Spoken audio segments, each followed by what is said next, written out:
Hindi lang pagtatayo ng National Weightlifting Academy ang nakaplano para kay Olympic gold medalist Hidilyn Diaz Naranjo. Kasabay ito, inihahanda na rin niya ang paglulunsad ng isang international weightlifting competition sa susunod na taon.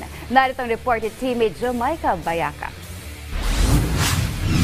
Hindi natapos sa pagkakamit ng Olympic gold ang pangarap ni Hidilyn Diaz Naranjo, kundi ito pa lang ang simula ng mas malaking hakbang para palawakin ang larangan ng weightlifting sa bansa. Kamakailan inanunsyo ng Philippine Sports Commission ang suporta kay Hidilyn sa pagtatayo ng National Weightlifting Academy, katuwang ang iba't ibang ahensya ng pamahalaan. Pero higit pa rito, inilahad ni Diaz Naranjo sa Sports Stakeholders Forum ang paglunsad ng HD Lift Off 2026, isang international weightlifting tournament.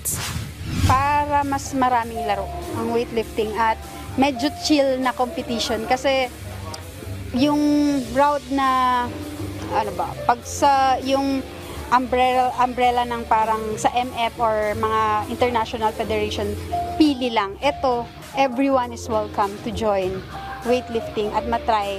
It's like more on empowering weightlifting and grow the sports here. We are open for international athletes. Ayon kay Hidilyn, layunin ng kompetisyon na bigyan ng mas malaking pagkakataon ang mga non-professional weightlifters mula sa Pilipinas at ibang bansa para maipakita ang kanilang galing at lakas.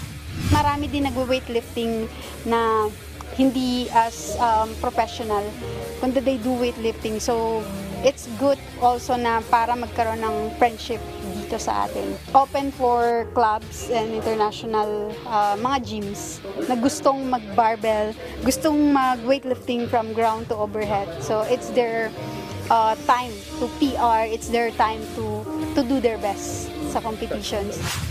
Sinisiguro rin ni Hidilyn na world-class ang mga gagamiting kagamitan sa torneo sa pamamagitan ng pakikipag-partner sa isang kilalang global brand ng weightlifting equipment. Target simula ng kompetisyon sa Enero sa susunod na taon sa isang mall sa Maynila. Jamaica Bayaca para sa atletang Pilipino, para sa bagong Pilipinas.